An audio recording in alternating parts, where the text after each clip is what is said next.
I love serving people. Congratulations to Wayne County Sheriff the Honorable Raphael Washington, as the messengers attended his investiture ceremony that was held at Greater Grace Temple. There were plenty of movers and shakers in attendance. Lieutenant Governor Garland Gilchrist, Prosecutor Kim Worthy, several pastors, Wayne County, Genesee, and Oakland County officials, Detroit City Council, Wayne County commissioners, lots of sheriff deputies and police officers, and plenty of public supporters.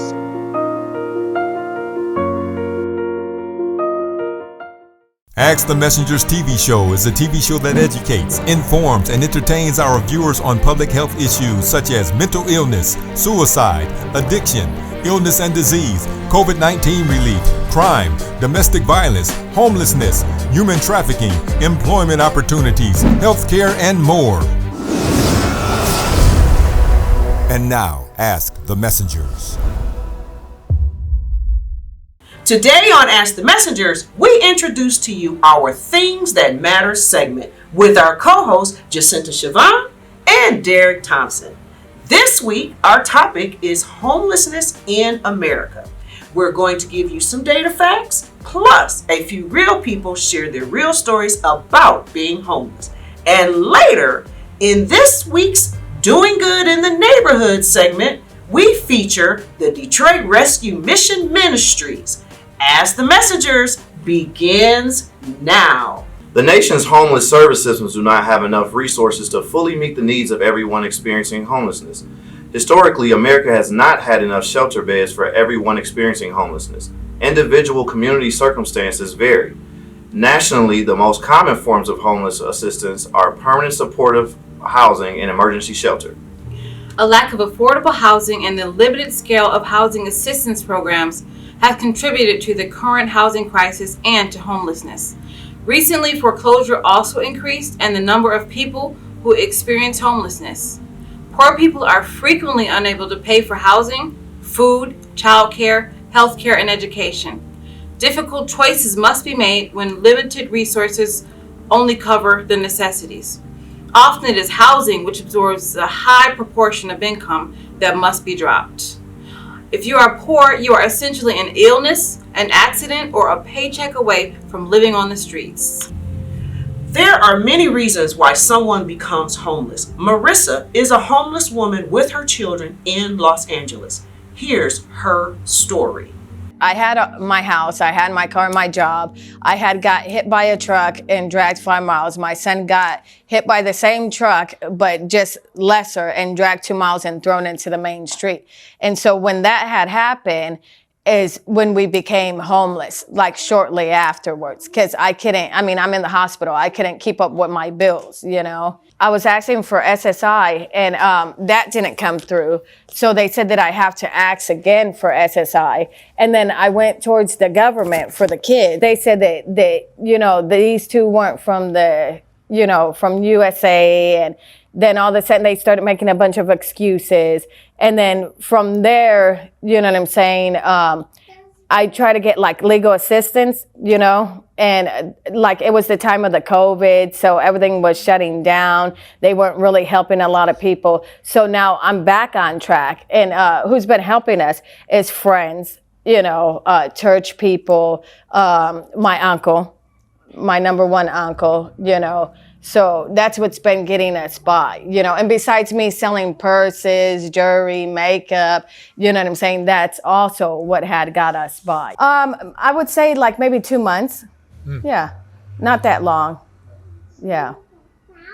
My uncle's the one that helps us get by, buy groceries, diapers, wipes, the necessary needs. If we need anything else besides that, he's the one that I go to. Yeah, but mind you, I couldn't walk. I was from out of the car accident. I couldn't do nothing. My church was coming, checking on the kids and feeding the kids. And, even though I could get up here and there in the wheelchair and whatnot, and then, just people that I knew, they were coming by, checking on the kids, helping out. So we're blessed. We're still alive. We're still together. We're still pushing. So we're very blessed. You know what I'm saying? With the Lord's help, miracles happen every day, and I'm one of the miracles. They're one of the There's no way to say it, but when you're out there, you feel like everybody's laughing at you. And I was literally laying on benches and I was like scared to death. I didn't know what to do. It's just been hell. I mean, I'll be 66 years old in June. I mean, I have no business on the street. People over age 50, like Rita, are becoming homeless in alarming numbers. They make up half of all unhoused people in California. 2020, which were our latest numbers, the estimates were for LA County, you had a roughly a 13 to 15% increase in homelessness, but a 20% increase in older adult homelessness. Homelessness takes a heavy toll on older people. The average life expectancy of a person experiencing homelessness is about 47 years old, compared to a person who's in permanent housing of about 77. Few homeless persons survive past age 65. For unhoused people, years of living on the streets actually accelerates the aging process. People in their 50s often show signs of illnesses or conditions more common in people in their 70s. It's kind of fun. Mommy has a lot of friends. One of the names is Friends. Stay tuned for more of Ask the Messengers. We're back, and our topic today is homelessness in America. Homelessness is a major social concern in the United States, and youth may be the age group most at risk of becoming homeless. An estimated 4.2 million youths and young adults experience homelessness. Many homeless youths experience abuse, domestic violence, and discrimination for their sexual orientation. Patience is an 11-year-old living with her mother on Skid Row, and here's her story. How old are you now? 11 You're 11. and a half. And now you're on Skid Row. Mm-hmm. What do you think of Skid Row? It's kind of fun. Mommy has a lot of friends. One of the names is Friends. Of hers is I'm watching her turtle. This is her. It's a girl. Tell me what your mom's life on Skid Row is like. What's the question? Well, so you're staying with your mom? Yeah. And what is your mom's life like here on Skid Row? Well, she watched TV with me a lot on her phone. What's it like living in a tent? Very hot. Your mom got beaten up this morning? What happened? Her boyfriend said that she took his $5, but she gave him his money back yesterday, and then he took her phone. Do you eat well when you're down here in Skid Row? Yeah, sometimes I have scallop noodles, and then sometimes we order pizza, and then most of the time I love McDonald's, so we get McDonald's. Yeah. But on Mondays we order DoorDash or Uber. And they bring it to your tent? No, they bring it to night in San Pedro. You pick up your food and bring it to wherever? Yeah, we live on night in San Julian, so it's not that far. It's just like a block away. And what do you think your mom is going to keep you down here, or do you think you guys will go somewhere? Well, we've been talking to people. A lot of people are getting housing now. Yeah, the caseworker has come, but she wanted to go to send us to a Good Shepherd. Isn't that like a treatment place or something? Could be, yeah. I think it is. And they don't have separate bedrooms. But then the other lady came when she was rubbing sunburn on my sunburn, And the other lady came, and then she said that she has a friend. He owns the something of something. And then after that, she said he could get us. He could look at a place within 48 hours. But they haven't texted back yet. I wish we could buy back my grandma's old house.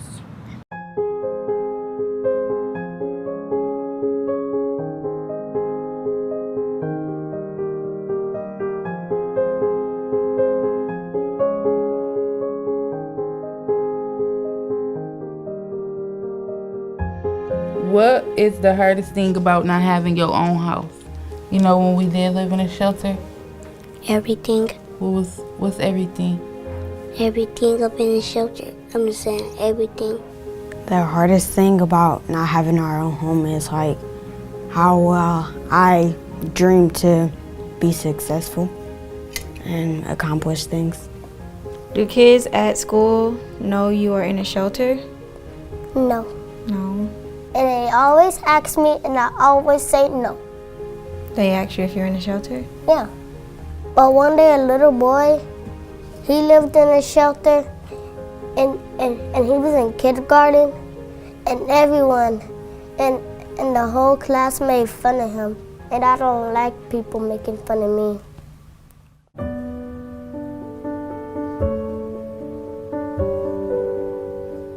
How did it make you guys feel when I told you that we might not know where we're going to live? Scared? Yeah. What were you scared of? Rain, because rain can be cold, and snow. Yeah. You know how it made me feel? I was scared. But what I was scared of is not being able to keep you guys safe. It makes it harder to do homework in a shelter. You can like hear noise all like the bathroom and the kitchen, so it doesn't really get quiet. Were you scared when you lived in a shelter? Yeah, I felt really uncomfortable.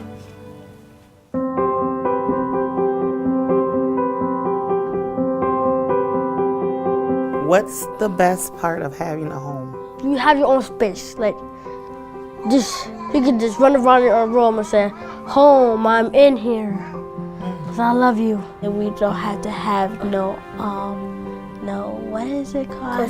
Curfew at 10. What does having a home mean to you? Having a home means to me it's like I'm having a good day. What would your dream bedroom look like? Mini refrigerator, upstairs, big bed. No, Isaac. Upstairs in your bedroom? Exactly. What would your dream bedroom look like? Mini refrigerator, a king bed. You're a little bit small for a king bed. No, I'm not.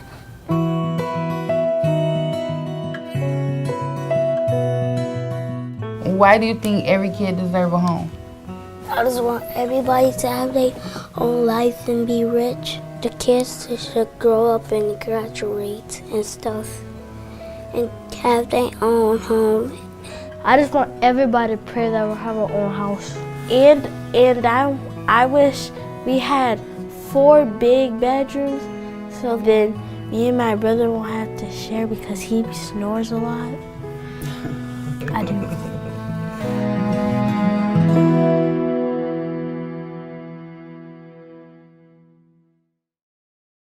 The stories that I have been told is horrifying. Michael Earhart is going to make sure you've got something to eat. You need to pull this grill out? I'm every day. Anything, I'm going to make it. As you can see, we're doing burgers, we're doing ghee rolls, we're doing pork chops, we're doing steaks. We're going to do it the right way. We're going to smoke it up. God gave me a mission to feed every day. I think a lot of times individuals sometimes feel alone. They don't know where to turn. They don't know who to trust. Woo! Gratitude.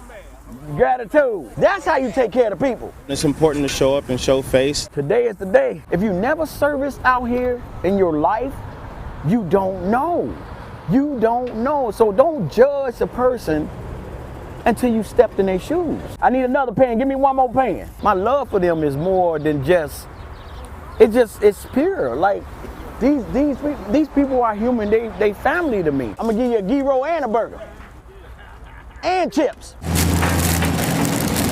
Not just filling their plates, but letting them know someone out there cares enough to show up on this corner day after day. What I let the world know is that they're human too. It's your day today. I'm gonna make it work. That's what it's about. That's what it's about. What makes you get up every morning? Why do you do what you do? You know, I dedicated myself to serve God. We'll be right back with more of Ask the Messengers. We are back to continue our topic about homelessness in America. We've shared stories. Now, let's take a look at who's doing good in the neighborhood. For over 100 years, the Detroit Rescue Mission Ministries has been helping those in need in Detroit. What began as a soup kitchen that provided church services, shelter, food, and clothing for the homeless in 1909 to becoming one of the major resources providing hope to the hopeless, abused, and disadvantaged of our community. Dr. Chad Audi, the president and CEO of the Detroit Rescue Mission Ministries, shares his dedication for helping others on a daily basis and how the mission serves their communities. What makes you get up every morning? Why do you do what you do? You know, I dedicated myself to serve God, and God clearly says that you would have to attend to the least of thee. And the least of thee could be anybody. It's not only the poor, anybody who have any obstacle in their life to have a good living requires somebody to come by them. I think God had blessed me with a good team, blessed me by leading me to an organization, the Detroit Rescue Mission, who have a good reputation and have the ability to provide the services that needs to be provided. And then and I'm lucky that God put me in a very good position to acquire a lot of skills by which I can be a good servant for Him. So everything I do is basically providing service to God by doing what He asked me to do, being nice to the people that I see every single day. Right. So therefore, I'm happy with more challenges. So that's mean I'm a good soldier for Him. And then the more you see challenges, they send you more challenges this way. So I think the day that goes by without challenge, that's mean God is not happy with me. So that's why I wake up early and I come to work enthusiastic to see how I can draw back a smile, at least on somebody's face who probably lost hope or did not have the means to be happy, and create a little bit of hope or be a part of making him or making her happy again, or reconnecting the family together, or putting anything that God wanted me to do. So personally, the work that I do is because of my relationship with God.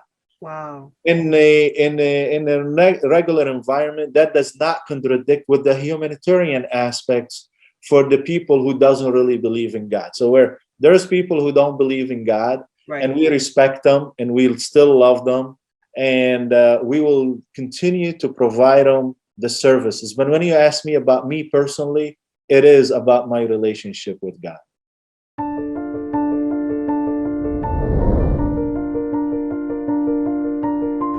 Finding a home, it gave me my pride back. It put me on another level where I can feel confident about going out in the world and being a productive citizen, you know, getting a job. I can be clean, you know, my clothes, I can iron my clothes now, and so it gave me that confidence back. Having a house when you face homelessness gives you a sense of peace and creates options for you. If you don't have a home, you can't hold a job. If you don't have a home, it's hard to clean yourself. You don't know where you're gonna eat. When I think about my home, I feel hopeful. I feel like I have a future. I feel like I have a purpose. I have a place where I can build on. I have a place where I can leave to my children.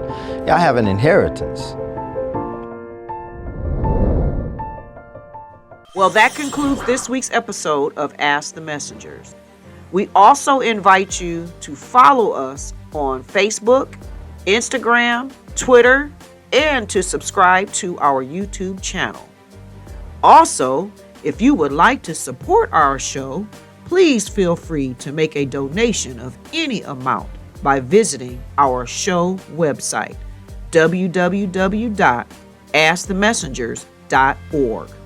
If you prefer to mail donations, please make your check or money orders payable to Ask the Messengers TV show and send to 400 Schaefer Highway, Detroit, Michigan, 48235. Ooh, she said, I'm that guy. That's my job. No, this is going to be Charlie. Yeah, Charlie. All this is getting recorded. Ready? All right, take one. Damn it, Derek, you're not supposed to fix yourself after I say take. I'm due. I'm about to get fired already.